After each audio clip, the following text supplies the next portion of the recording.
नमस्कार। मैं doctor Navdeep Singh Bains, associate professor botany, राजकीय डूंगर महाविद्यालय बीकानेर। आज आपको डीएनए रेप्लिकेशन प्रोकैरियोट्स में, स्पेशली ई कोलाई बैक्टीरिया के अंदर किस तरह से डीएनए रेप्लिकेट होता है, इस प्रोसेस के बारे में आपको स्लाइड्स के माध्यम से डीएनए इस रेप्लिकेशन होता क्या है प्रेजेंटेशन में आपको बताऊंगा। ये डीएनए रेप्लिकेशन एक बायोकेमिकल प्रोसेस होता है, जैव रासायनिक क्रिया है, जिसमें नए डीएनए मॉलिक्यूल का संश्लेषण होता है। और वो जो नया डीएनए मॉलिक्यूल है या डीएनए का जो अणु है, वो बिल्कुल पहले वाले जो पेरेंटल डीएनए है उसकी मिरर इमेज होता है, बिल्कुल उसकी जैसी कार्बन कॉपी होती है, और जो उस डीएनए टेम्पलेट पर बनती है, इसी को रेप्लिकेशन कहा जाता है। ये पूरा जो रेप्लिकेशन का प्रोसेस है, डीएनए रेप्लिकेशन का जो प्रोसेस है, इसको 3 चरणों में इसको डिवाइड किया जाता है। पहला चरण इसका है इनिशिएशन या प्रारंभन, दूसरा है इलोंगेशन जिसमें इसका विस्तार होता है, तीसरा टर्मिनेशन जिसमें इस पूरे प्रोसेस को समाप्त किया जाता है, टर्मिनेट किया जाता है। इस स्लाइड में देखिए, जैसे कि सामान्य तौर पर क्या होता है कि प्रोकैरियोट और यूकैरियोटिक डीएनए में अंतर होता है। यूकैरियोटिक डीएनए एक रेखिक डीएनए होता है जो यूकैरियोटिक सेल के अंदर मिलता है। ये सीधा स्ट्रेट होता है, लीनियर होता है और बहुत लंबा होता है साइज के अंदर, जबकि प्रोकैरियोटिक डीएनए जो है ये सर्कुलर होता है और ये साइटोप्लाज्म के अंदर होता है, जबकि यूकैरियोट का जो डीएनए है ये केंद्रक के अंदर उपस्थित होता है, कोशिका के केंद्रक में। लेकिन प्रोकैरियोटिक का जो डीएनए है ये साइटोप्लाज्म के अंदर ही होता है, क्योंकि उसमें केंद्रक का अभाव होता है प्रोकैरियोटिक कोशिका के अंदर। तो इसमें जो सबसे पहले जो रेप्लिकेशन स्टार्ट होता है, पहली बात तो ये है कि इसके अंदर एक छोटी छोटी यूनिट्स बनती हैं। जैसे देखिए यूकैरियोटिक डीएनए में मैं दिखाता हूँ, ये एक यूनिट बनी हुई है, इसी तरह से ये दूसरी यूनिट है।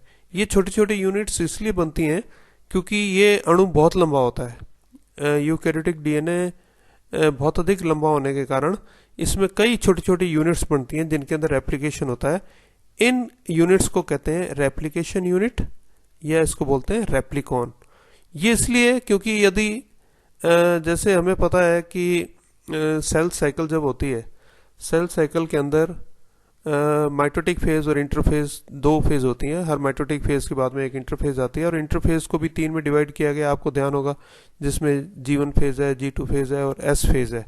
तो S फेज जो उस सेल साइकिल का जो S फेज होता है, वो उस साइकिल के अंदर ही डीएनए का रेप्लिकेशन होता है, नए डीएनए का संश्लेषण होता है। अब चूंकि वो बहुत छोटा पीरियड होता है, उस छोटे पीरियड के अंदर पूरे डीएनए को एक डीएनए से 2 डीएनए में कन्वर्ट करना होता है, इसलिए इसमें पूरे लीनियर डीएनए के अंदर छोटी छोटी यूनिट्स बन जाती हैं, और प्रत्येक यूनिट अपना इंडिविजुअली जो है वो डिवाइड होती है, 2 के अंदर डिवाइड होती है, और बाद में ये पूरी जो यूनिट्स हैं, नए जो स्ट्रैंड है, वो आपस में जुड़ करके एक नया डीएनए, पुत्री डीएनए बना लेते हैं। तो ये जो रेप्लिकेशन यूनिट है, जबकि प्रोकैरियोटिक डीएनए के अंदर एक सिंगल ही रेप्लिकॉन होता है, मतलब क्योंकि इसमें सर्कुलर डीएनए है और एक स्थान से यहाँ रेप्लिकेशन प्रारंभ होकर के, और ये पूरा ये एक ही रेप्लिकॉन से ये डीएनए का रेप्लिकेशन पूरा होता है प्रोकैरियोटिक के अंदर, क्योंकि इसका डीएनए छोटा होता है। जबकि यूकैरियोटिक डीएनए के अंदर ये रेप्लिकॉन्स कई होते हैं। जैसे एक यीस्ट की कोशिका है, यीस्ट के अंदर करीबन 400 रेप्लिकेशन यूनिट्स होती हैं, 400 रेप्लिकॉन्स होते हैं। अब प्रत्येक जो रेप्लिकॉन है, इस रेप्लिकॉन के मध्य से एक स्टार्टिंग पॉइंट होता है जहां से रेप्लिकेशन प्रारंभ होता है, और हर एक रेप्लिकेशन यूनिट के अंदर एक स्टार्टिंग पॉइंट होगा। जैसे इसके अंदर ये आपको दिखाई दे रहा है स्लाइड में, ये एक स्टार्टिंग पॉइंट है, इसी तरह से इसके अंदर एक स्टार्टिंग पॉइंट होगा, इसी तरह से इस तीसरी यूनिट के अंदर स्टार्टिंग पॉइंट होगा। जबकि प्रोकैरियोटिक सेल के अंदर केवल एक ही स्टार्टिंग पॉइंट होता है जहां से रेप्लिकेशन की प्रोसेस प्रारंभ होता है। अब ये जो स्टार्टिंग पॉइंट है, इस स्टार्टिंग पॉइंट को ओरिजिन पॉइंट भी बोलते हैं या रेप्लिकेटर भी बोलते हैं। और इसलिए कहा जाता है कि यूकैरियोटिक जो डीएनए है इसमें मल्टीपल रेप्लिकॉन्स होते हैं, जबकि प्रोकैरियोटिक सेल के अंदर सिंगल रेप्लिकॉन होते हैं। अब प्रोकैरियोटिक सेल के अंदर मैं अपने, क्योंकि ये प्रोकैरियोटिक सेल की बात हो रही है, प्रोकैरियोटिक डीएनए रेप्लिकेशन की बात हम कर रहे हैं, तो इसलिए मैं ये बताना चाहूँगा कि जिस स्थान से रेप्लिकेशन प्रारंभ होता है प्रोकैरियोटिक कोशिकाओं में, इस स्थान को ओरिसी बोला जाता है। इसको कहते हैं ओरिसी। ये ओरिसी वर्ड कहाँ से आया? ये ओरिसी वर्ड आया ओरिजिन ऑफ क्रोमोसोमल रेप्लिकेशन। यद्यपि प्रोकैरियोटिक सेल्स के अंदर क्रोमोसोम नहीं होता, लेकिन क्योंकि ये डीएनए क्रोमोसोम की भांति कार्य कर रहा है, इसलिए हम इस शब्द का इस्तेमाल यहाँ पे ये किया जा रहा है, ओरिजिन ऑफ क्रोमोसोमल रेप्लिकेशन। और यूकैरियोटिक सेल में तो आपको पता ही है कि जैसे डीएनए है, डीएनए ही बाद में क्रोमोसोम का निर्माण करता है और वो न्यूक्लियस के अंदर स्थित होता है, लेकिन प्रोकैरियोटिक सेल्स के अंदर इस तरह का क्रोमोसोम नहीं होता। तो ओरिजिन, इसमें ओरिजिन का ओरी और क्रोमोसोमल का सी, इसको शब्द को लेकर के बनाया गया सी। और इस ओरिसी को यदि हम डिटेल के अंदर हम देखें, ये देखिए मैंने इसको ओरिसी को अलग से एक ड्रॉ किया है, मैंने खुद ने ये ड्रॉ करके आपको बताने की कोशिश की है कि इस ओरिसी रीजन के अंदर करीबन ये 245 बेस पेयर होते हैं इसके अंदर। इस ओरी के रीजन के अंदर 245 बेस पेयर्स। बेस पेयर्स का मतलब ए टी और सी जी के जो कॉम्बिनेशंस होते हैं वो 245 होते हैं। और इसको भी आगे, अब देखिए इसको दो तरह के रीजन्स के अंदर इसके अंदर पाए जाते हैं। तीन ऐसे ये रीजन्स हैं, रीजन्स के अंदर 13 बेस पेयर आपको नजर आएंगे। ये देखिए 13 बेस पेयर्स इसमें है, 13 बेस पेयर्स इसमें, 13 बेस पेयर्स इसमें है, इसलिए इसको 13 मर रीजन बोला जाता है। 13 मर कैसे? क्योंकि 13 मोनोमर न्यूक्लियोटाइड पेयर्स इसके अंदर मौजूद है। एक मेयर होता है तो मोनोमर, दो होता है तो डाइमर, इस तरह से टेट्रामर, पेंटामर, हेक्सामर। लेकिन अगर इसकी संख्या 13 है तो इसको बोलेंगे हम 13 मर। और इस रीजन की विशेषता ये होती है, जो मैंने ग्रीन से शो किया हुआ है, कि इसके अंदर ये ए टी की मात्रा ज्यादा होती है। ए और टी बेस पेयर्स इसके अंदर आपको ज्यादा मिलेंगे। ए टी का मतलब एडेनोसिन, एडेनिन और थायमिन, ये इसके अंदर ज्यादा मिलेंगे, इसलिए इसको कहते हैं ए टी रिच रीजन बोलते हैं इसको। एडेनिन थायमिन रिच रीजन है ये।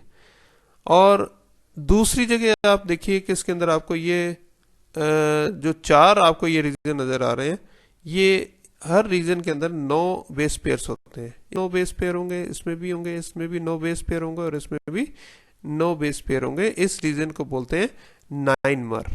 वैसे इस रीजन का दूसरा नाम जो है डीएनए ए बॉक्स भी कहा जाता है इसको। ये डीएनए ए बॉक्स कहा जाता है क्योंकि यहाँ पे डीएनए ए प्रोटीन्स आकर के बाइंड होता है। ये ओरिसी की डिटेल स्ट्रक्चर मैंने आपको ये बताई है, जहां से प्रोकैरियोटिक सेल के अंदर रेप्लिकेशन का प्रोसेस स्टार्ट होगा। और ये कैसे स्टार्ट होगा, कैसे चलेगा, ये मैं अभी आपको अगली स्लाइड के माध्यम से अभी बताऊंगा। और ये भी आप ध्यान रखिएगा कि चाहे यूकैरियोटिक डीएनए हो या प्रोकैरियोटिक डीएनए हो, इसमें जो रेप्लिकेशन है ये प्रोसेस बाई डायरेक्शनल होता है। बाई डायरेक्शनल मतलब द्विदिशीय, 2 दिशाओं में होता है। इस साइड में भी होगा और इस साइड में भी होगा। और इसके अंदर भी देखिए जैसे इस साइड में भी होगा और इस साइड में भी रेप्लिकेशन का प्रोसेस होगा, इसलिए इस प्रोसेस में बाई डायरेक्शनल प्रोसेस इसको कहा जाता है। ये देखिए इसके अंदर ये प्रोकैरियोटिक सेल है जिसके अंदर ये यहाँ से रेप्लिकेशन स्टार्ट होगा, जो ओरी पॉइंट कहलाता है। ओरी सी पॉइंट जो है, यहाँ प्री रेप्लिकेशन कॉम्प्लेक्स डेवलप होता है और यहाँ से ये दोनों तरफ, दोनों डायरेक्शन के अंदर ये यहाँ से तो ओरिजिन हुआ, इधर भी डीएनए रेप्लिकेशन प्रारंभ होगा और इधर भी डीएनए रेप्लिकेशन प्रारंभ होगा। 2 डायरेक्शन, बाई डायरेक्शनल है, इसलिए इसमें 2 रेप्लिकेशन फॉर्क्स बनते हैं। फॉर्क्स का मतलब खांच बनती है, एक इस साइड में बनेगी और एक ये रेप्लिकेशन फॉक्स इधर बनेगी, एक खांच इधर बनेगी। ये देखिए इसके अंदर, ये प्रोकैरियोटिक सेल के अंदर इस तरह से होता है। जबकि यूकैरियोटिक सेल्स के अंदर कई स्टार्टिंग पॉइंट्स, ओरिजिन पॉइंट होते हैं, स्टार्टिंग पॉइंट होते हैं या रेप्लिकेटर्स होते हैं। ये देखिए ये यहाँ 3 दिखाई दे रहे हैं और ये बीच में रेप्लिकॉन्स हैं, बीच में 3 रेप्लिकॉन्स हैं और इसलिए और दोनों डायरेक्शन के अंदर इसमें रेप्लिकेशन होता है। ये देखिए इस साइड में एक रेप्लिकेशन फॉर्क इधर बन रहा है और एक रेप्लिकेशन फॉर्क इधर बन रहा है, दोनों तरफ इसमें रेप्लिकेशन की डायरेक्शन होती है ये। तो ये रेप्लिकेशन फॉक्स जो है move away from each other, ये रेप्लिकेशन फॉक्स इधर जा रहा है, ये रेप्लिकेशन फॉक्स इधर जा रहा है। तो इस तरह से बाई डायरेक्शनल रेप्लिकेशन होता है ये यूकैरियोटिक में और प्रोकैरियोटिक के अंदर। ये क्योंकि इसमें सर्कुलर डीएनए है जबकि इसके अंदर लीनियर डीएनए है, रेखीय डीएनए है। अब इस स्लाइड के अंदर देखिए, जैसा कि मैंने आपको बताया था कि ओरिसी रीजन के अंदर 13 मर और 9 मर रीजन होते हैं। 9 मर रीजन में मैंने आपको बताया था कि ये डीएनए प्रोटीन डीएनए बॉक्स होता है। इस डीएनए बॉक्स में ये डीएनए प्रोटीन ये आकर के यहाँ बाइंड हो जाता है। ये एक हेक्सामेरिक है, मतलब 6 इसके अंदर आपको प्रोटीन मॉलिक्यूल्स आपको दिखाई दे रहे हैं। कुछ किताबों के अंदर आपको 9 या 10 भी लिखे हुए मिल सकते हैं, लेकिन जनरली ये हेक्सामेरिक प्रोटीन्स होते हैं और ये एटीपी डिपेंडेंट होते हैं, मतलब इनको कार्य करने के लिए एटीपी से ऊर्जा की आवश्यकता होती है। और ये डीएनए ए प्रोटीन जो है, डीएनए ए जीन इसको जो है डीएनए ए जीन इसको कोड करता है, इस प्रोटीन को डीएनए ए जीन कोड करेगा। देखिए प्रोटीन को लिखने का तरीका ये है कि जब भी प्रोटीन के आप लिखते हैं तो डी एन ए का डी कैपिटल होगा और एन ए स्मॉल होंगे, जबकि ए जो है ये हमेशा कैपिटल लेटर में होगा। ये प्रोटीन को इस तरह से लिखा जाता है। जबकि जीन को अगर लिखोगे तो डीएनए आपको स्मॉल लेटर में लिखना पड़ेगा और ए आपका कैपिटल में होगा और ये जीन होगा। इसी तरह से अगर आप एंजाइम लिखते हैं तो एंजाइम के अंदर डीएनए जैसे पॉलीमरेज है तो डीएनए तो आपको कैपिटल लेटर में लिखना पड़ेगा और पॉलीमरेज आपका स्मॉल लेटर के अंदर होगा। तो ये इसको लिखने का एक सेट होता है, तरीका होता है। ये आपको हमेशा ध्यान रखना है कि डीएनए ए प्रोटीन यहाँ इस तरह से आ गया, ये हेक्सामेरिक प्रोटीन है, हेक्सामेरिक प्रोटीन है जो यहाँ आकर के इससे बाइंड हो जाता है। अब ये इसमें इसी तरह से दूसरे प्रोटीन्स भी होते हैं, जैसे डीएनए बी प्रोटीन है, सी प्रोटीन है, जो इनकी सहायता करते हैं। वो कैसे करते हैं वो मैं आपको भी आगे बताऊंगा। लेकिन इसके अंदर आप इसमें आप ये देखो कि ये जैसी डीएनए ए प्रोटीन इसके साथ आके जुड़ता है, ये इस ओरिसी रीजन का जो हेलिक्स है या जो ये इसका डीएनए का तंतु है, ये बेंड हो जाता है, ये इसको रैप कर लेता है चारों तरफ से, इस डीएनए प्रोटीन को इस तरह से जकड़ लेता है घूम करके। देखिए ये इस तरह से रैप कर लिया इसने। तो रैप करने से अब क्या होगा, अब मैंने जैसे आपको बताया था कि डीएनए प्रोटीन जो है ये एटीपी डिपेंडेंट है, तो रैप करने से ये 13 मर रीजन जो है इसके नज़दीक आ जाता है, इस डीएनए प्रोटीन के नज़दीक आ जाता है। अब क्योंकि 13 मर रीजन जो है, मैंने आपको पहले भी बताया था कि ये एटीपी रिच रीजन है, एटी रिच रीजन है, मतलब यहाँ एडेनिन और थायमिन आपको बहुत ज़्यादा मिलेंगे। और ये भी आपको ध्यान होगा, डीएनए की स्ट्रक्चर में आपने पढ़ा होगा कि डीएनए में ए और टी के मध्य 2 डबल हाइड्रोजन बॉन्ड होते हैं, जबकि सी और जी के बीच में ट्रिपल हाइड्रोजन बॉन्ड होते हैं। तो अब चूंकि ये ए और टी रिच रीजन है, यहाँ डबल हाइड्रोजन बॉन्ड्स की संख्या ज़्यादा है, इसलिए इसको तोड़ना ज़्यादा आसान होता है। तो ये जो डीएनए ए प्रोटीन है, ये इसको यहाँ से इस रीजन के जो हाइड्रोजन बॉन्ड्स हैं उसको तोड़ना प्रारंभ कर देता है। ये इनिशिएशन के बारे में बता रहा हूँ कि इनिशिएशन कैसे होता है, स्टार्ट कैसे होता है इसमें डीएनए रेप्लिकेशन। तो ये पहला प्रोसेस है। तो इसमें सबसे पहले ये रैप करेगा डीएनए प्रोटीन आकर के, डीएनए प्रोटीन आएगा जिसके चारों तरफ ये डीएनए हेलिक्स इसको रैप कर लेगा ये ओरिसी वाले रीजन में, और यहाँ 13 मर जो रीजन है वो इसके नज़दीक आने से इस एटीपी से एनर्जी लेकर के ये डीएनए इसको डीएनए ए प्रोटीन इसके हाइड्रोजन बॉन्ड्स को तोड़ना शुरू कर देगा। और तोड़ने से क्या होगा, इसके अंदर देखिए इस तरह से ये एक हेलिक्स अलग हो गया, ये दूसरा इसका डीएनए का जो सीक्वेंस चेन है ये अलग हो गई, और इसके बीच में एक बबल का फॉर्मेशन होने लगता है जिसको रेप्लिकेशन बबल बोला जाता है। तो ये देखिए इस तरह से ये हाइड्रोजन बॉन्ड टूटने से ये रेप्लिकेशन बबल का फॉर्मेशन हो गया। और इसके बाद में अब क्या होता है, ये जैसे जैसे इसमें बबल फॉर्मेशन हो गया, इसका मतलब ये है कि अब इसके अंदर ये रेप्लिकेशन का प्रोसेस स्टार्ट हो गया इसके अंदर। अब इसमें ये जो बबल बना है, इस बबल के अंदर अब कई तरह की क्रियाएं होती हैं। जैसे इसमें अब सबसे पहले इसमें क्या होगा कि एक विशेष प्रकार का प्रोटीन यहाँ आकर के लोड हो जाएगा या बाइंड हो जाएगा इसके अंदर। ये जैसे यहाँ आकर के बैठ गया और इस तरह से ये एक यहाँ आके बैठ गया, इस प्रोटीन को बोलते हैं डीएनए बी प्रोटीन, या इसका दूसरा नाम है हेलिकेज एंजाइम है या डीएनए बी प्रोटीन है। और ये एटीपी डिपेंडेंट है, लेकिन ये डीएनए बी प्रोटीन अपने आप आके नहीं बैठता है। इस काम में इसको सहयोग देने के लिए और अन्य प्रोटीन भी होते हैं, जिससे बोलते हैं, देखिए मैंने बताया था प्रोटीन को लिखने का तरीका डी कैपिटल, एन और ए स्मॉल, और इसका जो लेटर है ये कैपिटल के अंदर होगा। ये प्रोटीन को लिखने का तरीका है। तो ये DNA C protein, DNA T protein, pri A protein, pri B protein, pri C proteins, ये सारे proteins plus DNA B protein ये मिलकर के एक कॉम्प्लेक्स बनाते हैं। इस कॉम्प्लेक्स को कहते हैं प्राइमोसोम कॉम्प्लेक्स। और ये जो प्राइमोसोम कॉम्प्लेक्स है, ये किस लिए इसका निर्माण होता है? ये सभी प्रोटीन्स डीएनए सी, टी, ए, बी, सी जितने भी हैं, ये इस डीएनए बी प्रोटीन को यहाँ ला करके स्थापित करते हैं, या हेलिकेज को यहाँ ला के स्थापित करते हैं, जिससे कि रेप्लिकेशन का प्रोसेस प्रारंभ हो और ये यहाँ के हाइड्रोजन बॉन्ड्स को तोड़ना प्रारंभ कर दे। तो ये इसको लाने में यहाँ मदद करते हैं। जैसे ये डीएनए बी प्रोटीन या हेलिकेज यहाँ आ जाता है, ये सारे प्रोटीन्स यहाँ से अलग हो जाते हैं। अब ये जो मैंने बताया आपको प्राइमोसोम कॉम्प्लेक्स, ये एक्चुअल में जिस स्थान पर आकर के लगते हैं प्राइमोसोम कॉम्प्लेक्स, इस साइट को बोला जाता है पैस साइट। पैस साइट का क्या मतलब होता है? प्राइमोसोम असेंबली साइट, ये पैस साइट कहलाती है। इसी तरह से ये भी पैस साइट है, प्राइमोसोम असेंबली साइट। जिस स्थान पर ये अन्य सभी डीएनए सी, टी, ए, बी, सी इस तरह के ये प्रोटीन जो डीएनए बी प्रोटीन को ला करके जिस स्थान पर यहाँ बैठाते हैं, जिससे कि हाइड्रोजन बॉन्ड टूट जाए, रेप्लिकेशन फॉक जो है आगे वृद्धि करे, हाइड्रोजन बॉन्ड टूट करके ये दोनों जो इसके न्यूक्लियोटाइड सीक्वेंस है या ये जो दोनों हेलिक्स हैं वो सेपरेट हो जाए डीएनए के। इसके लिए प्राइमोसोम असेंबली साइट यहाँ एक निर्धारित होती है, जहाँ पर आकर के डीएनए बी प्रोटीन यहाँ आकर के अपना काम शुरू कर देता है, बैठता है।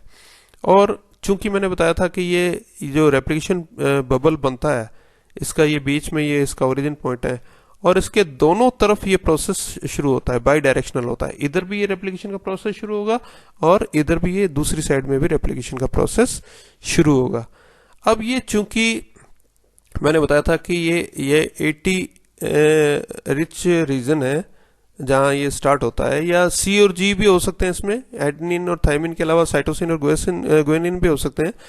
तो ये सेपरेट तो कर दिए इसने एक बार, लेकिन इनकी ये टेंडेंसी रहती है, क्योंकि जैसे ये लगा करके और ये जो एटीपी का इसने हाइड्रोलिसिस करके और एनर्जी लेके एक बार हाइड्रोजन बॉन्ड तोड़ तो दिया, और तोड़ करके ये जो दूसरे प्रोटीन्स हैं सी, टी, प्राइमोसोम के कॉम्प्लेक्स से दूसरे जो प्रोटीन है ये अलग हो जाते हैं, केवल डीएनए बी प्रोटीन इसमें लगा हुआ रहता है। तो इसके अलग होते ही इसकी वापस ये टेंडेंसी रहती है, या वापस इसको ये कोशिश करता है वापस में आपस में जुड़ने की, ए और टी और सी और जी आपस में जुड़ने की कोशिश करते हैं। इसको रोकने के लिए एक विशेष प्रकार का टेट्रामेरिक प्रोटीन यहाँ इस सूत्र पर आकर के इस तरह से लग जाएगा, और ये टेट्रामेरिक प्रोटीन इस तरह से आकर लगते जाएंगे। इस टेट्रामेरिक प्रोटीन को बोलते हैं SSB protein, single strand binding protein, या इसको एचडीपी भी बोलते हैं, जिसे कहते हैं हेलिक्स डिस्टेबलाइजिंग प्रोटीन।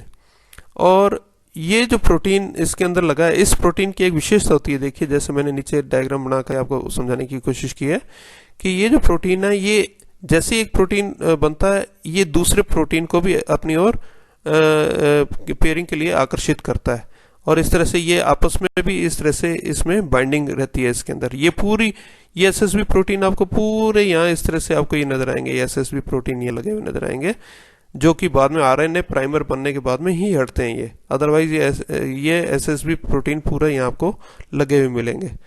तो इस तरह से ये जो आपस में इनकी जो बाइंडिंग होती है एसएसबी प्रोटीन्स की, इसको बोलते हैं एसएसबी कोऑपरेटिव बाइंडिंग। जिसमें यह परस्पर एसएसबी प्रोटीन आपस में एक दूसरे से कोऑपरेटिव रहते हैं या जुड़े हुए रहते हैं। तो ये इसलिए जरूरी है ताकि ये जो सूत्र अलग हुए हैं डीएनए के, ये पुनः वापस आपस में जुड़े नहीं। इसको रोकने का काम ये टेट्रामेरिक प्रोटीन या एसएसबी प्रोटीन या एचडीपी, जिसको कहते हैं हेलिक्स डीस्टेबलाइजिंग प्रोटीन, ये काम इसको पृथक रखने का करता है, अलग बनाए रखता है ताकि ये वापस आपस में ना जुड़े। तो ये इसका एसएसबी प्रोटीन का मुख्य काम क्या हुआ? एसएसबी प्रोटीन का मुख्य काम है to prevent reassociation of SS DNA, single stranded DNA को रीएसोसिएट होने से रोकने का इसका काम है प्रमुख। अब अगली स्लाइड के माध्यम से मैं आपको ये बताऊंगा कि अब आगे ये प्रोसेस कैसे चलेगा। तो इसके लिए मैं सिर्फ ये जो आधा पोर्शन है, इस आधे पोर्शन के माध्यम से ही आपको समझाने का प्रयास करा, क्योंकि ये बाई डायरेक्शनल है। जो क्रिया इधर हो रही है वही क्रिया इसकी दूसरी साइड में भी हो रही है। ये देखिए, ये रेप्लिकेशन बबल का फॉर्मेशन हुआ। ये इनिशिएशन कैसे होता है उसके थोड़ा सा इसको बताया गया।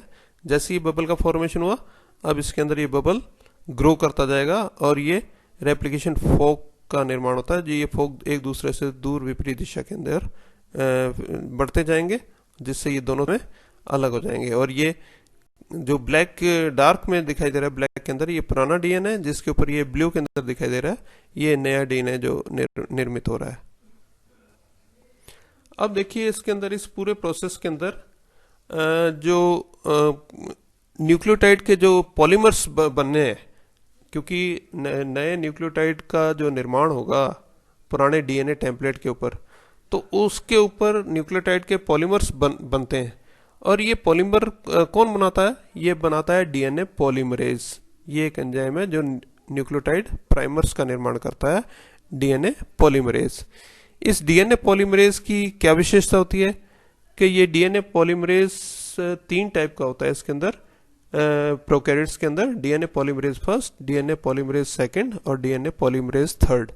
और तीनों की विशेषता होती है कि इसके अंदर जो एक्टिविटी है, ये जो पॉलीमरेज की जो एक्टिविटी है, ये 5 to 3 डायरेक्शन में पॉलीमरेज एक्टिविटी होती है। और इसके अंदर जो एक्सोन्यूक्लियस एक्टिविटी होती है वो 3 to 5 एक्टिविटी तीनों शो करते हैं। ये 3 to 5 एक्सोन्यूक्लियस। एक्सोन्यूक्लियस एक्चुअल में क्या है कि जब ये जो डबल स्ट्रैंड जो है, डबल स्ट्रैंड के अगर किनारे से अगर डीएनए के हाइड्रोजन बॉन्ड टूटते हैं तो वो एक्सोन्यूक्लियस काम करता है, और बीच में से यदि उसको स्ट्रैंड को तोड़ा जाता है तो एंडोन्यूक्लियस काम करता है। तो ये तीनों जो पॉलीमरेज हैं, ये एंजाइम्स तीनों या ये तीनों प्रोटीन जो है 3 to 5 एक्सोन्यूक्लियस एक्टिविटी शो करेंगे और 5 to 3 पॉलीमरेज एक्टिविटी शो करेंगे। 5 to 3 पॉलीमरेज एक्टिविटी का मतलब निर्माण की एक्टिविटी, और तोड़ने की एक्टिविटी इनकी 3 to 5 एक्सोन्यूक्लियस होती है। लेकिन डीएनए पॉलीमरेज फर्स्ट जो है, इसकी एक विशेषता होती है जो अन्य दूसरों में नहीं होती है, कि ये 5 to 3 prime 5 prime to 3 prime exonuclease activity भी शो करता है। ये डीएनए पॉलीमरेज फर्स्ट, ये एक्सोन्यूक्लियस एक्टिविटी इसके द्वारा शो की जाती है। अब इस डीएनए पॉलीमरेज फर्स्ट जो है,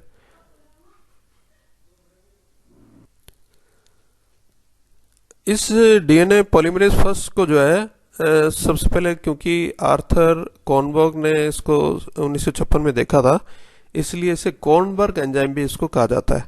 और ये एक मोनोमेरिक प्रोटीन है, मोनोमर है ये, और इसका जो मोलिकुलर वेट है वो 103 किलो डाल्टन होता है। अब यदि इसकी प्रोटियोलिटिक एक्टिविटी के द्वारा ये जब दो फ्रेगमेंट्स में टूटता है, जिसमें एक फ्रेगमेंट जो है वो 68 किलो डाल्टन का होता है, जबकि दूसरा इसका फ्रेगमेंट है 35 किलो डाल्टन का होता है, 35 किलो डाल्टन का होता है। इन फ्रेगमेंट्स को कहा जाता है क्लिनो फ्रेगमेंट्स कहा जाता है। ये बहुत इंपॉर्टेंट है कि क्लिनो फ्रेगमेंट्स किन्हें कहा जाता है। वो ये है कि इसको डीएनए पॉलीमरेज फर्स्ट को प्रोटियोलिटिक एक्टिविटी के द्वारा 2 फ्रेगमेंट्स में तोड़ा जा सकता है या तो टूटता है, ये जिसमें बड़े ये फ्रेगमेंट्स जो हैं क्लिनो फ्रेगमेंट्स कहलाते हैं। इसी तरह से डीएनए पॉलीमरेज सेकंड जो है, ये भी एक मोनोमेरिक प्रोटीन है जिसका मोलिकुलर वेट करीबन 120 किलो डाल्टन है। हालांकि इसकी रेप्लिकेशन में कोई इम्पोर्टेंट कोई इसका बहुत बड़ा रोल नहीं बताया गया है, लेकिन फिर भी डीएनए का जो रिपेयर डैमेज जो होता है उसकी रिपेयर का काम ये डीएनए पॉलीमरेज सेकंड करता है। अब इस रेप्लिकेशन के अंदर जो सबसे इंपॉर्टेंट पॉलीमरेज एंजाइम जो है वो है डीएनए पॉलीमरेज थर्ड। ये सबसे इंपॉर्टेंट एंजाइम है या सबसे इंपॉर्टेंट प्रोटीन है, और ये प्रोटीन ही रेप्लिकेशन के अंदर नए पॉलीमराइजेशन का काम करता है, न्यूक्लियोटाइड्स के पॉलीमर्स को बनाने का काम करता है।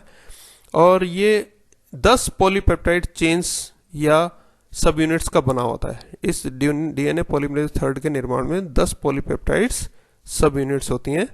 और ये डीएनए पॉलीमरेज थर्ड बहुत बड़ा मॉलिक्यूल है, लार्ज साइज मॉलिक्यूल है, जिसका मॉलिक्यूलर वेट करीबन 600 किलो डाल्टन होता है, 600 किलो डाल्टन्स। और इसकी जो 10 सब यूनिट्स है, ये 10 की 10 सब यूनिट्स के बारे में मैं बताता हूँ। देखिए, 3 ये सब यूनिट्स ये हैं, जिसमें पहली सब यूनिट है अल्फा, दूसरी है एप्सिलॉन, तीसरी है थीटा। ये 3 सब यूनिट्स बहुत इंपॉर्टेंट होती हैं, जिनको कोर पॉलीमरेज कहा जाता है। मुख्य भूमिका इनकी होती है नए सूत्र को निर्माण करने की या नए पॉलीमराइजेशन की। मुख्य जो भूमिका है वो इस कोर पॉलीमरेज की होती है। और 2 इसके अंदर अन्य जो सब यूनिट्स हैं वो है बीटा सब यूनिट और टाउ सब यूनिट। ये टाउ है। बीटा सब यूनिट जो है स्लाइडिंग क्लैंप का काम करता है, जबकि टाउ जो है इस कोर को जो है डाइमराइजेशन का काम करता है। ये क्या है, ये मैं अगली स्लाइड में आपको बताऊंगा कि डाइमराइजेशन क्या होता है और स्लाइडिंग क्लैंप क्या होता है। और इसके अलावा जो अन्य 5 सब यूनिट्स हैं इसकी, वो है देखिए गामा सब यूनिट, डेल्टा सब यूनिट और डेल्टा प्राइम सब यूनिट और काई सब यूनिट, और 10वीं है इसके अंदर साई सब यूनिट। ये सारे जो पांचों सब यूनिट्स हैं इनको क्लैंप लोडर कहते हैं। ये जो बीटा है, इस बीटा को उसके ऊपर पॉलीमराइजेशन स्टार्ट करने के लिए जो लोडिंग की जाती है उसमें ये मदद करते हैं, इसलिए इनको क्लैंप लोडर कहा जाता है।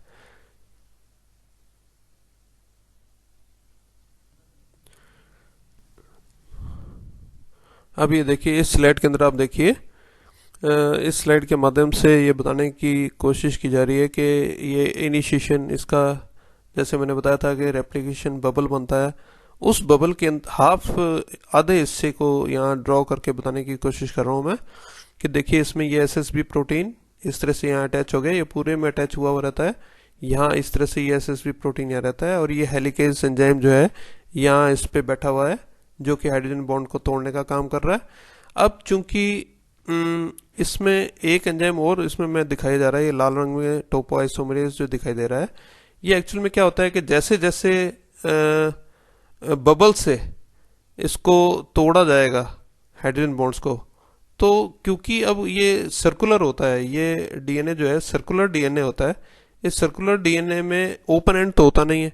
इस ओपन एंड नहीं होने की वजह से क्या होता है, जैसे जैसे हाइड्रोजन बॉन्ड ये टूटते जाएंगे तो आगे इसके अंदर ये सुपर कॉइलिंग होने लग जाती है। इसके अंदर इस डीएनए के अंदर जो है सुपर कॉइलिंग हो जाती है। सुपर कॉइलिंग का मतलब बहुत ज्यादा आपस में, जैसे आप किसी रस्सी को आप खोलते जाएंगे, गुथी हुई रस्सी को, तो वो आगे एकदम बहुत ज्यादा गुथ जाती है आपस में। तो इसको रोकने के लिए ये टोपोआइसोमरेज एंजाइम काम करता है। टोपोआइसोमरेज की भी 2 तरह का होता है, टोपोआइसोमरेज फर्स्ट और topoisomerase second. Topoisomerase prokaryotic cell के अंदर टोपोआइसोमरेज सेकंड काम करता है, जिसे गायरेज भी कहा जाता है। ये क्या करता है कि इस सुपर कोइलिंग वाले स्थान पर इस डीएनए के जो सूत्र को यहाँ तोड़ देता है, और तोड़ करके इसकी कोइलिंग अनकोइल करके कोइलिंग खत्म करके वापस इस टुकड़े को जोड़ देगा, जिससे कि ये जो हेलिकेज है इस पर आसानी से कार्य कर सके। क्योंकि अगर सुपर कोइलिंग हो जाएगी तो हाइड्रोजन बॉन्ड्स आपस में बहुत नजदीक आ जाएंगे, और नजदीक आने से क्या होगा कि ये हेलिकेज एंजाइम उस हाइड्रोजन बॉन्ड को तोड़ नहीं पाएंगे। इसके लिए इस सुपर कोइलिंग को हटाना जरूरी होता है, और ये सुपर कोइलिंग को हटाने का काम ये टोपोआइसोमरेज करता है। ये यहाँ से इसको कट कर देगा, ओपन एंड बना देगा। ओपन एंड बनाने से यहाँ पर अब क्या होगा कि ये इसको वापस अनवाइंड करके और इसको जोड़ देगा, जिससे कि ये सुपर कोइलिंग खत्म हो जाए और ये हेलिकेज एंजाइम इस स्थान के हाइड्रोजन बॉन्ड्स को आसानी से तोड़ सके। अब इसके बाद में देखिए, ये इनिशिएशन के अंदर ही अभी प्रोसेस चल रहा है कि कैसे इसके अंदर एप्लीकेशन शुरू होता है। अब एक्चुअल में क्या है कि डीएनए पॉलीमरेज जो मैंने आपको पहले बताया था, उस पॉलीमरेज को काम करने के लिए एक यहाँ पर ओपन एंड की जरूरत पड़ेगी। लेकिन यहाँ पर क्योंकि देखो वो ये जो डीएनए पॉलीमरेज थर्ड है वो सीधा यहाँ नहीं आ सकता। सीधा क्यों नहीं हो सकता? क्योंकि डीएनए पॉलीमरेज को इस एंड पर आने के लिए ये एक 3 हाइड्रोक्सिल जो है ये इसकी जरूरत पड़ती है। ये 3 हाइड्रोक्सिल यहाँ पर अवेलेबल नहीं होता है इसके अंदर, क्योंकि ये बीच में से कट हुआ है और मतलब इसमें हाइड्रोजन बॉन्ड्स इसके टूटने की वजह से इसमें 3 हाइड्रोक्सिल जो है इसकी आवश्यकता यहाँ पड़ेगी इसको डीएनए पॉलीमरेज को यहाँ आकर के जुड़ने के लिए। तो ये 3 हाइड्रोक्सिल जो है ये यहाँ 5 एंड पर इसको कैसे प्रोवाइड होगा? ये इसको प्रोवाइड करने के लिए सबसे पहले एक एंजाइम जो 10-12 न्यूक्लियोटाइड का बना होता है, प्राइमेज एंजाइम, वो यहाँ मदद करता है। ये प्राइमेज एंजाइम यहाँ आकर के आरएनए प्राइमर का निर्माण करेगा। इस आरएनए प्राइमर के अंदर आपको इसके अंदर डीएनए पॉलीमरेज को 3 हाइड्रोक्सिल इसमें आसानी से उपलब्ध हो जाता है, जिस पर ये आगे आकर के जुड़ करके और आगे ये चेन को इलोंगेट कर सकता है या बना सकता है, आगे से आगे डीएनए को चेन को बनाएगा। तो इसमें प्राइमेज एंजाइम जो 10-12 न्यूक्लियोटाइड का है ये इसमें आरएनए प्राइमर को बनाएगा, जिस पर जो है डीएनए पॉलीमरेज इसको एक्सटेंड करके इस न्यूक्लियोटाइड चेन सीक्वेंस को आगे बढ़ाएगा।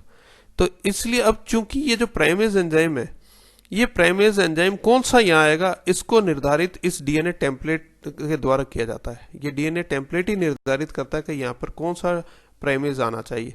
इसलिए इस एंजाइम का नाम जो है, इसका नाम जो रखा गया है वो है DNA dependent RNA polymerase enzyme, DNA के ऊपर निर्भर आरएनए पॉलीमरेज एंजाइम।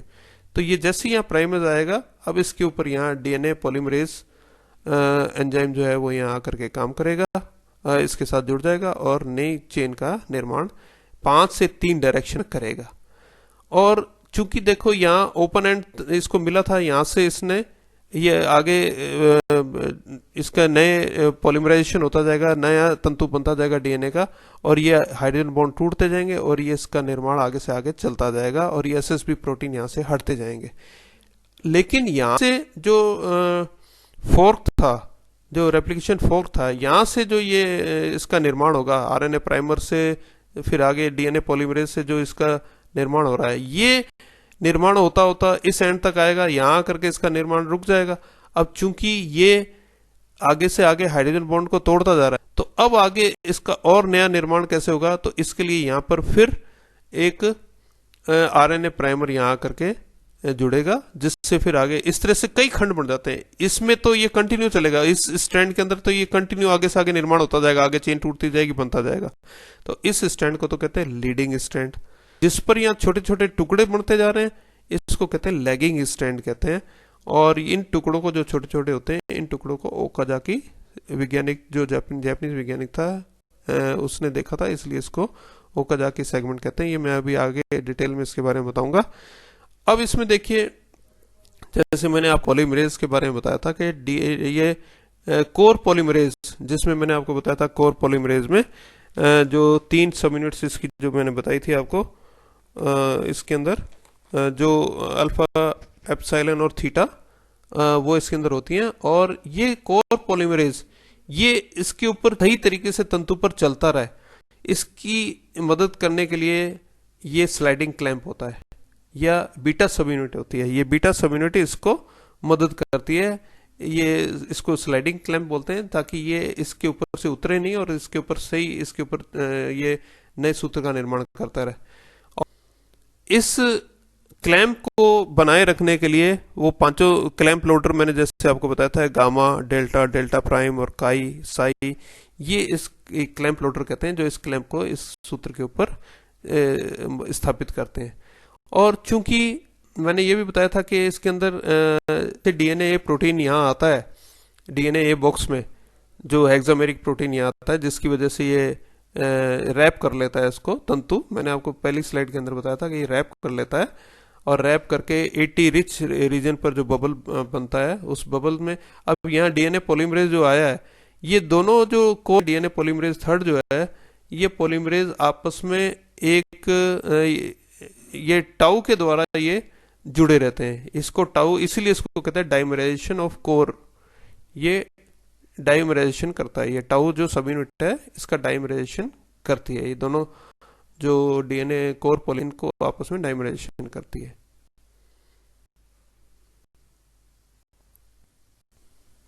ये देखिए इसके अंदर ये बताने की कोशिश की गई है कि कैसे ये लीडिंग स्ट्रैंड है जहाँ से 5-3 डायरेक्शन में ये बना, ये क्लैंप है, और ये डीएनए पॉलीमरेज थर्ड है जो आपस में टाउ के द्वारा डाइमराइजेशन फॉर्म के अंदर रहता है ये। और ये इसके अंदर मैंने आपको बताया था रैप करता है डीएनए प्रोटीन को, इस तरह से घूम करके रैप कर लेता है। और ये छोटे छोटे इसमें फ्रेगमेंट लेगिंग स्ट्रैंड है जिसके अंदर छोटे छोटे फ्रेगमेंट बनते हैं जिनको ओकाजाकी सेगमेंट कहा जाता है इनको। ये ओकाजाकी सेगमेंट्स हैं। और ये डीएनए पॉलीमरेज फर्स्ट जो है ये आरएनए प्राइमर को हटाने का काम करता है।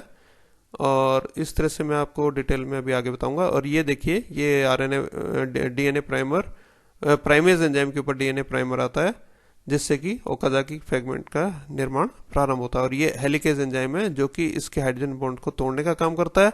रेप्लिकेशन फॉर्क जो है ऊपर की तरफ मूव करता जाएगा।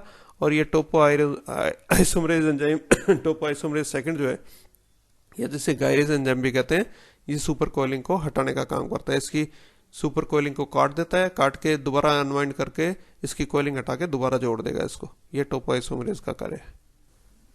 ये देखिए ये जैसे 5-3 डायरेक्शन में इसका निर्माण प्रारंभ शुरू होता है, इनिशिएशन जो है। और ये लाल रंग से दिखाई दे रहा है, ये प्राइमेज एंजाइम है जो आरएनए प्राइमर का निर्माण करता है। और इसके ऊपर ये कोपोलिमरेज या डीएनए पॉलीमरेज का कोर जो पॉलीमरेज है वो इसमें आगे नए तंतु का निर्माण करेगा, पॉलीमराइजेशन करेगा। और ये तो लीडिंग स्ट्रैंड है। और ये लेगिंग स्ट्रैंड जो कि फोर्क के स्थान से शुरू होता है। तो देखिए सबसे पहले ये यहाँ था, ये फोर्क यहाँ था, इसका रेप्लिकेशन फोर्क यहाँ से ये शुरू हुआ था। तो उस समय ये आरएनए प्राइमर यहाँ था जिससे फिर डीएनए पॉलीमरेज ने इसके ऊपर ये नया तंतु बनाना प्रारंभ किया।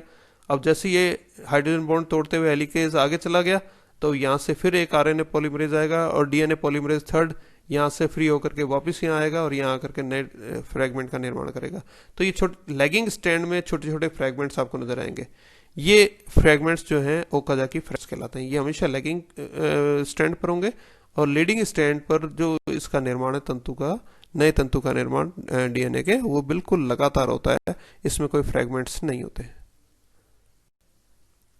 ये देखिए ये शॉर्ट फॉर्म में बताते हैं। ये ओरिजिन हुआ यहाँ पे अनवाइंडिंग प्राइमर सिंथेसिस, प्राइमेज आया, इस प्राइमेज से जो है डीएनए प्राइमर यहाँ आया जिससे कि इसमें इसका ये रेप्लिकेशन बबल बना। और इस तरह से इसमें ये रेप्लिकेशन का प्रोसेस शुरू हुआ इसमें। और ये पॉलीमरेज जैसे मैंने बताया एप्सिलॉन और इसमें डेल्टा इसमें काम कर रहे हैं। तो दोनों तरफ ये प्रोसेस स्टार्ट होता है। एक तरफ अगर ये लीडिंग स्ट्रैंड है और ये दूसरी तरफ जो फ्रेगमेंट बन रहे हैं इसमें ये लैगिंग स्ट्रैंड है जो ओकाजाकी फ्रेगमेंट्स आपको नजर आ रहे हैं। और इसके दूसरे हिस्से में यहाँ से क्योंकि आरएनए प्राइमर बन रहा है और ये लीडिंग स्ट्रैंड का काम करेगा, जबकि क्योंकि यहाँ फोर्क इधर है, यहाँ फोर्क इधर है तो यहाँ से ये शुरू हो रहा है। और यहाँ ये फोर्क इधर रेप्लिकेशन फोर्क है तो यहाँ से ये लेगिंग स्ट्रैंड का इस तरह से लेगिंग स्ट्रैंड कहलाएगा क्योंकि यहाँ पर ये छोटे छोटे टुकड़े जो ओकाजाकी फ्रेगमेंट्स हैं यहाँ इसके अंदर आपको नजर आएंगे। विपरीत डायरेक्शन में होगा क्योंकि दो बाई डायरेक्शनल होता है, मैंने आपको पहले ही बताया था। तो इस तरह से ये एक सूत्र के ऊपर तो ये नए जो इनिशिएशन पॉइंट है यहाँ से ये देखिए ये तो लीडिंग स्ट्रैंड है और जबकि ये इसका आधे भाग का ये लेगिंग स्ट्रैंड है। और यहाँ ये लीडिंग स्ट्रैंड हो जाएगा और यहाँ ये लेगिंग स्ट्रैंड हो जाएगा इसके आधे भाग में। ये देखिए इसके अंदर पूरी डिटेल के अंदर आपको बहुत अच्छे से आपको दिखाई दे रहा है। इसके अंदर देखिए ये हेलिकेज एंजाइम हाइड्रोजन बॉन्ड को तोड़ रहा है और जैसे जैसे हाइड्रोजन बॉन्ड टूटता जाएगा ये जो रेप्लिकेशन फोर्क है ये आगे से आगे मूव करता जाएगा। ये टोपो आइसोमरेज है, टोपो आइसोमरेज इसको सूत्र को इसकी सुपर कॉइलिंग को खत्म करने का काम करता है। सुपर कॉइलिंग इसको ओपन एंड प्रोवाइड करता है, तोड़ता है फिर दोबारा जोड़ता है जिससे कि ये इसके अंदर हेलिकेज एंजाइम आसानी से इसको हाइड्रोजन बॉन्ड्स को तोड़ सके। ये एसएसबी प्रोटीन्स इसको दोबारा जो सेपरेट हुए थे दोनों हेलिक्स ये आपस में नहीं जुड़े, इसको रोक के रखने का काम करता है एसएसबी प्रोटीन, बाइंडिंग प्रोटीन। और ये जैसे ये तो ये इसका लीडिंग स्ट्रैंड है, क्योंकि यहाँ से 5 डायरेक्शन से ये स्टार्ट हुआ है, और ये आरएनए प्राइमर से, फिर उसके बाद में देखिए ये ओकाजाकी फ्रेगमेंट है, एक फ्रेगमेंट, ये ओकाजाकी फ्रेगमेंट्स तो इधर है, लीडिंग स्ट्रैंड पे कभी भी ओकाजाकी फ्रेगमेंट्स नहीं होते।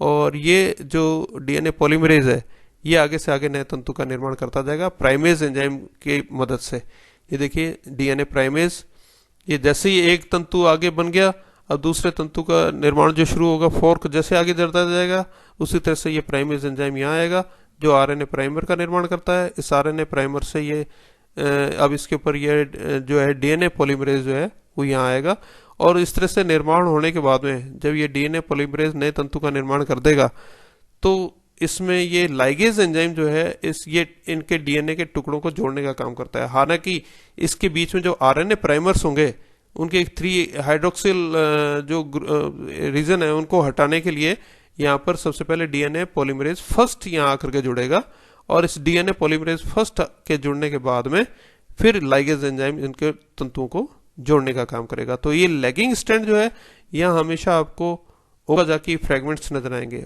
लैगिंग स्ट्रैंड पर, जबकि लीडिंग स्ट्रैंड पर ओकाजाकी फ्रेगमेंट्स नहीं होते, क्योंकि ये कंटिन्यू इसका निर्माण होता है, इस तंतु का निर्माण लगातार होता रहेगा।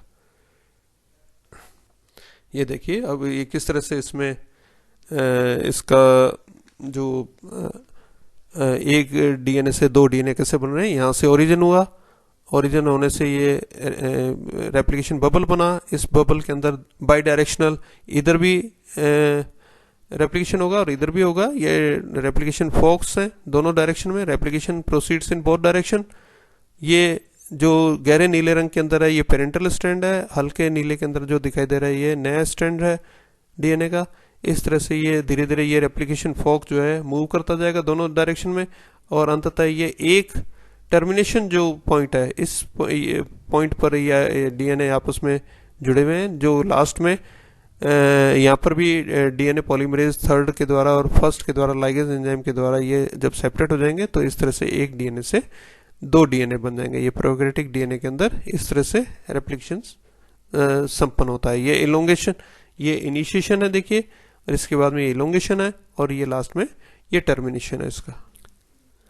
ये भी देखिए इसके अंदर भी यही बताने का प्रयास किया गया कि जो डीएनए बाइंडिंग प्रोटीन्स हैं, सिंगल स्ट्रैंडेड बाइंडिंग प्रोटीन्स, ये इसको सबसे पहले जो हेलिकेज के द्वारा जो बॉन्ड तोड़े गए थे और ये इनको अलग रखने की कोशिश करता है, और जबकि डीएनए गायरेज या जिसे टोपो आइसोमरेज सेकंड भी कहते हैं, ये इसकी सुपर कॉलिंग को तोड़ता है।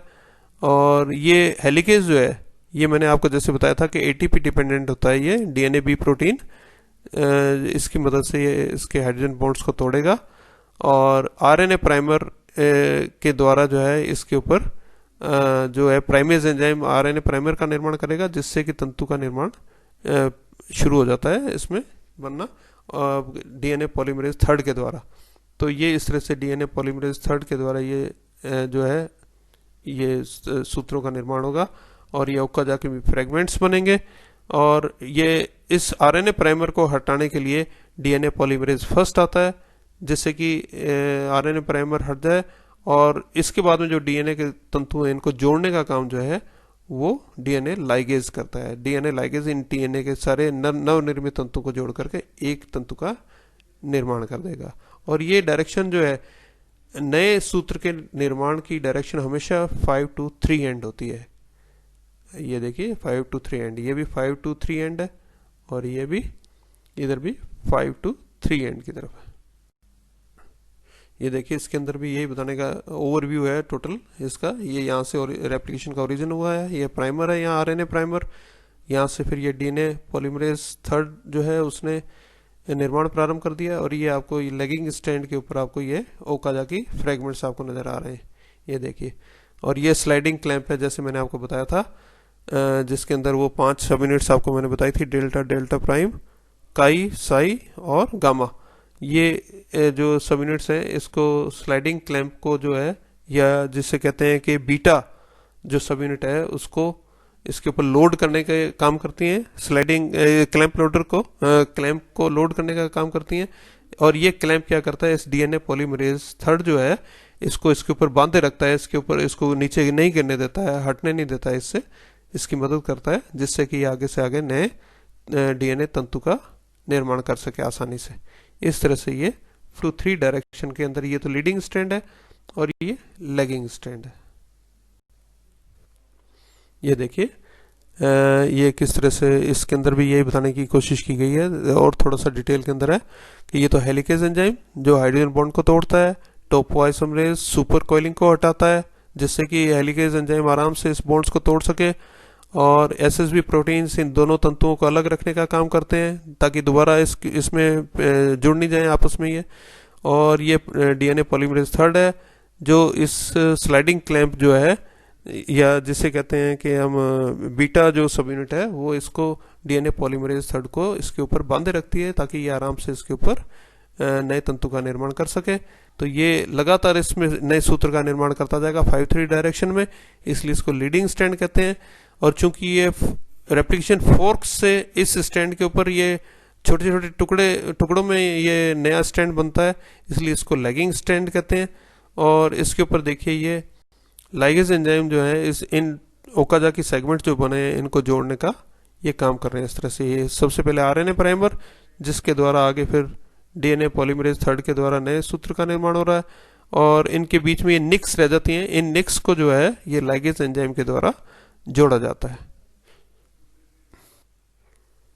इसके अंदर भी यही डिटेल में बताया गया है कि देखिए ये लीडिंग स्ट्रैंड है 5-3 डायरेक्शन के अंदर। ये डीएनए पॉलीमरेज जो नए न्यूक्लियोटाइड टेम्पलेट डीएनए के ऊपर नए न्यूक्लियोटाइड सीक्वेंस को लेकर के आ रहा है नया सूत्र बनाने के लिए। एसएसबी प्रोटीन्स जो इसको सीधा रख रही हैं। ये पेरेंटल डीएनए है ही, और ये डीएनए हेलिकेज है जो इसके बॉन्ड को तोड़ने का काम करता है। ये डीएनए प्राइमेज है जो आरएनए प्राइमर का निर्माण करता है, और इस जो फ्री 3 पॉलीमरेशन स्टार्ट साइट को बनाता है 3 हाइड्रोक्सिल, मैंने जैसे आपको बताया था, ताकि इसके ऊपर आकर के डीएनए पॉलीमरेज थर्ड आकर के काम कर सके। और ये इस तरह से ये ओकाजाकी फ्रेगमेंट बन रहे हैं। ये लैगिंग स्ट्रैंड है और ये लीडिंग स्ट्रैंड है, और ये रेप्लिकेशन फोर्क है इसके अंदर, मतलब ये दूसरा टेम्पलेट है, ये पहला टेम्पलेट है। तो इस तरह से इसके अंदर ये नए तंतु का निर्माण होता है। ये देखिए इसके अंदर भी वही बताया गया है डिटेल के अंदर। ये रेप्लिकेशन की डायरेक्शन इस साइड में है 5-3 डायरेक्शन। ये देखिए कंटिन्यूस बन रहा है, इसलिए ये लीडिंग स्ट्रैंड है। इसमें अब ये छोटे छोटे टुकड़े हैं क्योंकि ये फोर्क से स्टार्ट हुआ है। भाई पहले ये फोर्क यहाँ पे था तो उसमें ये टुकड़ा बना, फिर फोर्क और आगे गया हाइड्रोजन बॉन्ड टूटने से, तो ये दूसरा सेगमेंट बना, फिर ये फोर्क और आगे गया तो तीसरा सेगमेंट बना इसमें। तो इसलिए छोटे छोटे टुकड़े जिनको ओकाजाकी सेगमेंट्स कहा जाता है ये लैगिंग स्ट्रैंड पर होते हैं हमेशा, जबकि ये लीडिंग स्ट्रैंड है। अब ये देखिए इसके अंदर आपको क्लियर आपको दिखाई दे रहा है जो मैं बताना चाह रहा था कि ये लीडिंग स्ट्रैंड तो कंटिन्यू इसके ऊपर बनता है। ये क्लैंप है ही इसके अंदर बीटा जो मैंने आपको बताया था सब यूनिट से जो बनता है, और इसको लोड करने के लिए 5 जो सब यूनिट्स मैंने आपको बताई थी, क्लैंप लोडर्स, डेल्टा प्राइम वगैरह, काई साई, और ये सिंगल स्ट्रैंड बाइंडिंग प्रोटीन्स हैं। ये डीएनए पॉलीमरेज थर्ड है जो कि नए तंतु का निर्माण आगे से आगे करता जाएगा, डीएनए के पॉलीमराइजेशन करता जाएगा, और इसलिए ये लीडिंग स्ट्रैंड है। अब यहाँ पर देखिए ये आपको ओकाजाकी सेगमेंट्स दिखाई दे रहे हैं। कितने सेगमेंट्स दिखाई दे रहे हैं? देखो 1, ये 2, ये 3, और ये 4, और ये 5वां। तो इसमें देखिए आप जैसे ही पहला सेगमेंट बना, ये सेगमेंट बन गया, और यहाँ पर बीच में निक है, इस निक को जोड़ने का काम डीएनए लाइगेज करता है। ये दूसरा बना, लेकिन अब ये आप देखो कि इसके अंदर ये आरएनए प्राइमर था, वो आरएनए प्राइमर कहाँ गया? ये आरएनए प्राइमर यहाँ जो आपको लाल रंग का नजर आ रहा है, ये आरएनए प्राइमर इसको हटाने का काम डीएनए पॉलीमरेज फर्स्ट करता है।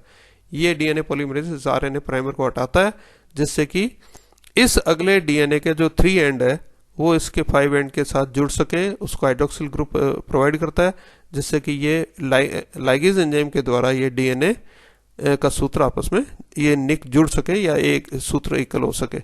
देखिए ये अभी आरएनए प्राइमर एकदम साफ दिखाई दे रहा है, आरएनए प्राइमर, और इसके आगे जो है डीएनए पॉलीमरेज थर्ड ने ये सूत्र बना दिया।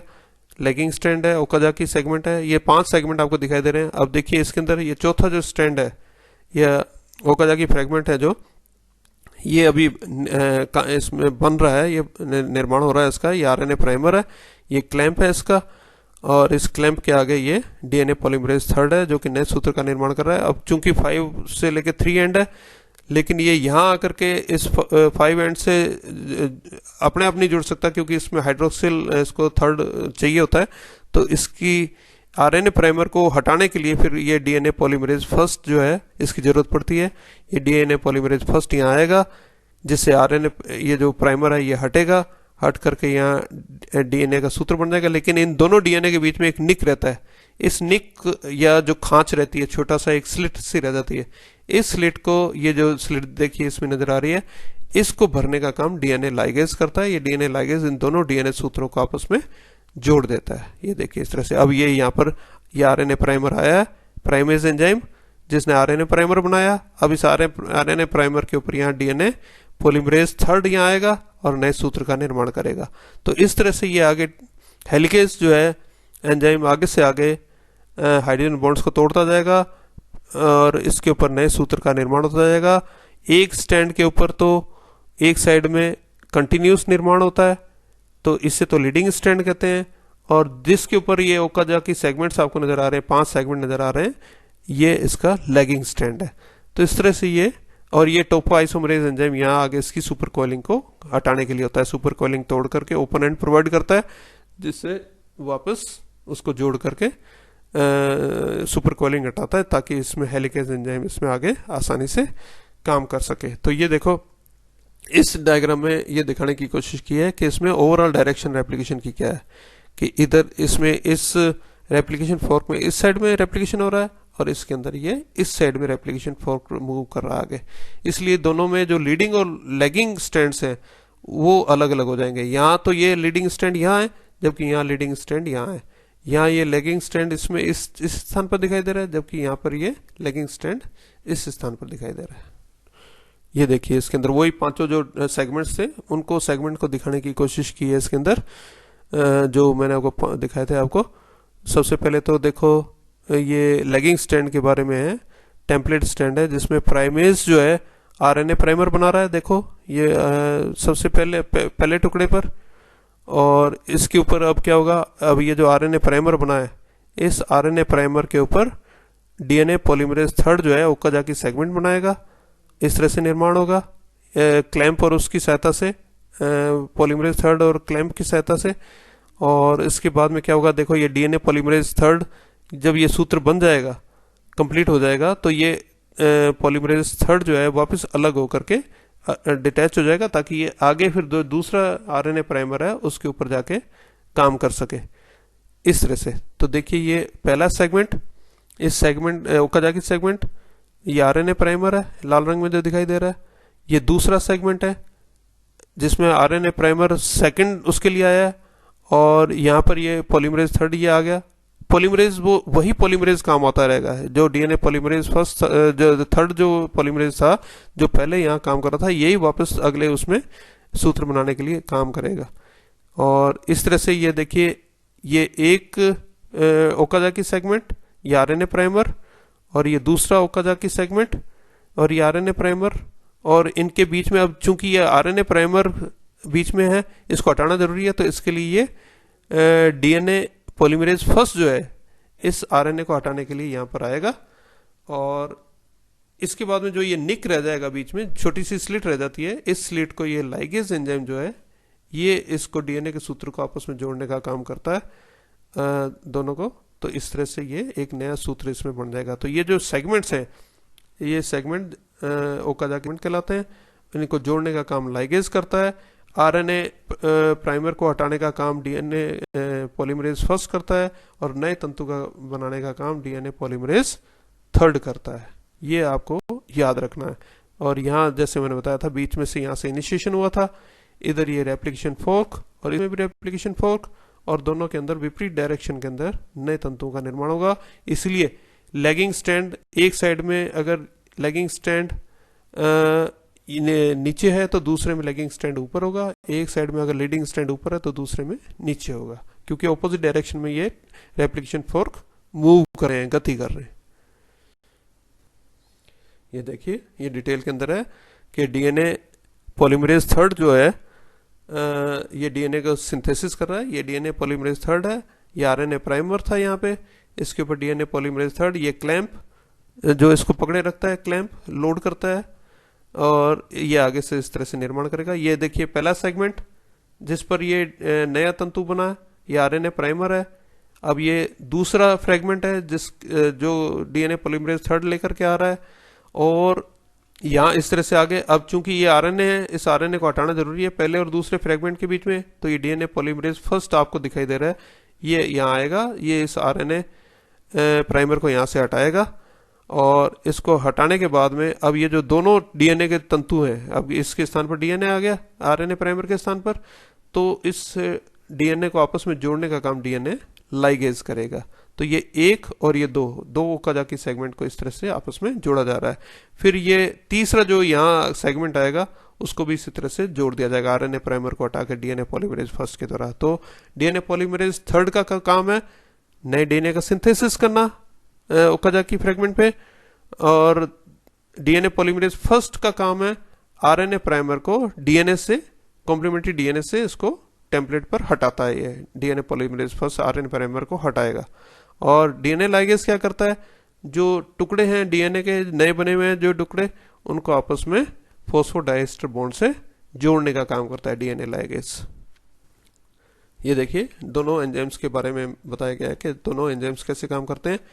कि डीएनए पॉलीमरेज तो मेन एंजाइम है जो डीएनए रेप्लिकेशन का काम करता है, जबकि लाइगेज एक एडिशनल एंजाइम है जो कि सिर्फ जोड़ने का काम करता है, जो डीएनए के जो सूत्र बनते हैं उनको जोड़ने का काम करता है। तो it uses a DNA template to catalyse the polymerisation of deoxynucleotides only in one direction, that is 5 to 3, leading to one strand application continuous and other one discontinuous. मतलब एक लीडिंग स्टैंड पर तो ये कंटिन्यूसली डीऑक्सीन्यूक्लियोटाइड्स का निर्माण करेगा, जबकि दूसरे के ऊपर ये डिसकंटिन्यूस तौर पर नए तंतु बनाएगा जिसे ओकाजाकी सेगमेंट्स बोलते हैं।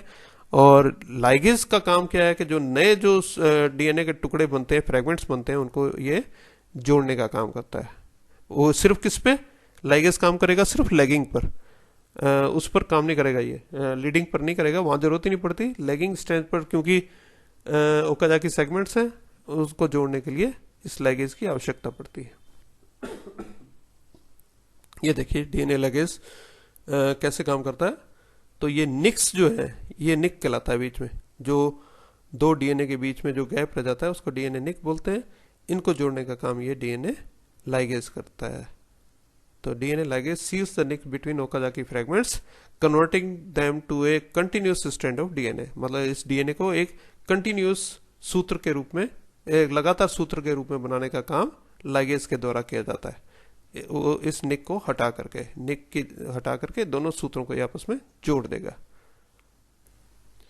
और ये कैसे जोड़ता है, लाइगेशन कैसे होता है, देखिए इसके अंदर ये डीएनए स्ट्रैंड, एक डीएनए स्ट्रैंड, ये दूसरा डीएनए स्ट्रैंड। अब इसके बीच में देखिए जैसे मैंने बताया था कि 3 हाइड्रोक्सिल ग्रुप इसके अंदर जो है, ये 3 हाइड्रोक्सिल ग्रुप, ये एटीपी डिपेंडेंट क्रिया होती है। ये भी लाइगेज भी एटीपी डिपेंडेंट होता है, कोफैक्टर जो है इसकी जरूरत पड़ती है इसके अंदर। तो इसकी मदद से ये जो एनर्जी मिलती है, इस एनर्जी से ये क्या करेगा, ये फॉस्फोडाइएस्टर बॉन्ड इसके बीच में बना देगा। इस तरह से ये जोड़ता है। लाइगेशन का काम इस तरह से होता है लाइगेज के द्वारा। तो ये ध्यान रखना, इसमें एटीपी या एनएडी जो है इसमें कोफैक्टर्स काम करते हैं, एनर्जी प्रोवाइड करते हैं ये इसको, दोनों स्ट्रैंड्स को आपस में जोड़ने के लिए। ये जो ओकाजाकी सेगमेंट्स हैं इनको इस तरह से इसको जोड़ा जाता है कि एक साइड का जो 3 हाइड्रोक्सिल जो ग्रुप है वो दूसरे जो है 5 फॉस्फोरिल ग्रुप से जो है इस तरह से आपने जोड़ दिया जाता है लाइगेज के द्वारा। ये देखिए इस स्लाइड के अंदर भी ये आपको दिख रहा है, ये रेप्लिकेशन का ओरिजिन स्थान है। इस साइड में ये लीडिंग स्ट्रैंड, ये रेप्लिकेशन फोर्क, और 5 to 3 डायरेक्शन में ही इसका निर्माण होगा। ये 5 to 3 डायरेक्शन है, इधर ये 5 to 3 डायरेक्शन है। अब चूंकि ये रेप्लिकेशन फोर्क आगे बढ़ता जाएगा, इसलिए यहाँ नए आरएनए प्राइमर आते जाएंगे, इसलिए यहाँ छोटे छोटे फ्रेगमेंट्स बनते हैं जिनको ओकाजाकी फ्रेगमेंट्स बोलते हैं। तो ये लैगिंग स्ट्रैंड है। और इस स्थान पर देखिए, क्योंकि इधर ये रेप्लिकेशन फोर्क इधर जा रहा है, तो यहाँ ये लीडिंग स्ट्रैंड इधर होगा और लैगिंग स्ट्रैंड आपको इस साइड में दिखाई देगा। तो ये दोनों साइड में जो है रेप्लिकेशन फोर्क आगे मूव करता जाएगा, लास्ट में जाकर के ये टर्मिनेशन पॉइंट में जाकर के और वहाँ पर 2 डीएनए का निर्माण कर देंगे, 2 डीएनए। ये टोटल इसकी समरी है। देखिए डीएनए रेप्लिकेशन की, जैसे मैंने बताया था आपको, यहाँ से स्टार्ट हुआ था। ये इतने पोर्शन के बारे में डिटेल में इसकी बताई गई है। देखो सबसे पहले क्या होता है समरी के अंदर, हेलिकेज। सबसे पहले इसके डबल जो हेलिक्स है इसके हाइड्रोजन बॉन्ड्स को तोड़ने का काम करता है हेलिकेज एंजाइम। और यहाँ टोपोआइसोमरेज है जो सुपर कोलिंग को हटाता है। उसके बाद में सेकंड में क्या होगा, molecules single strand binding proteins, जो एसएसबी प्रोटीन्स हैं, ये इनको अलग रखेंगे। तीसरे में क्या होता है कि ये डीएनए पॉलीमरेज थर्ड इस क्लैंप की मदद से नए तंतु का इसके ऊपर लीडिंग स्ट्रैंड के ऊपर निर्माण कर रहा है। और चौथा क्या है, ये प्राइमेज आरएनए प्राइमर का निर्माण करेगा, प्राइमेज एंजाइम, जिससे कि नए ओकाजाकी फ्रेगमेंट का निर्माण प्रारंभ हो सके। और जैसे ये आरएनए प्राइमर यहाँ आ गया, अब इसके ऊपर डीएनए पॉलीमरेज थर्ड अपना नए तंतु का निर्माण शुरू कर देगा। प्राइमर की आवश्यकता मैंने आपको पहले बताया था क्यों पड़ती है, क्योंकि इसके ऊपर थर्ड हाइड्रोक्सिल जो है एंड चाहिए होता है पॉलीमरेज थर्ड को जुड़ने के लिए, जो आरएनए प्राइमर ही प्रोवाइड करता है। और अभी इस तरह से ये डीएनए जैसे ये तंतु बनते जाएंगे, जैसे देखिए सबसे पहले एक फ्रेगमेंट ये बन गया, दूसरा फ्रेगमेंट ये बना, तीसरा फ्रेगमेंट ओकाजाकी, चौथा अभी बन रहा है, पांचवा बनने की तैयारी में है। और ये देखिए जैसे जैसे ये फ्रेगमेंट्स बनते हैं, इस आरएनए को हटाने के लिए डीएनए पॉलीमरेज फर्स्ट की जरूरत पड़ती है। तो ये लाल रंग का जो आरएनए आपको दिखाई दे रहा है आरएनए प्राइमर, इस आरएनए प्राइमर को हटा के डीएनए पॉलीमरेज फर्स्ट आके यहाँ डीएनए का तंतु बनाता है। और इन तंतु के बीच में जो निक होता है, इस निक को जोड़ने का काम डीएनए लाइगेज के द्वारा किया जाता है। तो इस तरह से ये नया डीएनए का सूत्र लैगिंग स्ट्रैंड पर, ये लैगिंग स्ट्रैंड है, इस पर ये टुकड़ों के तौर पर बनता जाएगा जिसे ओकाजाकी फ्रेगमेंट्स बोलते हैं। जबकि लीडिंग स्ट्रैंड के ऊपर ये लगातार सतत कंटिन्यूअस नया तंतु बनता जाएगा। हेलिकेज आगे से आगे तोड़ता जाएगा हाइड्रोजन बॉन्ड्स को, टोपोआइसोमरेज सुपर कोलिंग हटाता जाएगा ताकि हेलिकेज एंजाइम आसानी से इस पर कार्य कर सके, और इस तरह से नया तंतु इसमें बनता जाता है। तो इस तरह से डीएनए रेप्लिकेशन के बारे में मैंने आपको बताया। इसके बारे में यदि आपको किसी भी तरह का डाउट हो तो आप मुझे वापस इसका फीडबैक दे सकते हैं। और इस YouTube चैनल को अगर आप सब्सक्राइब करेंगे और तो आपको नए वीडियो के बारे में आपको और जानकारी मिलेगी। इसलिए आप सबसे रिक्वेस्ट है कि आप इसे चैनल को सब्सक्राइब अवश्य कीजिए ताकि आपको नए वीडियो आपको देखने को मिलते रहें। शुक्रिया, thank you very much, take care all, और आप अपना ध्यान रखिए। धन्यवाद।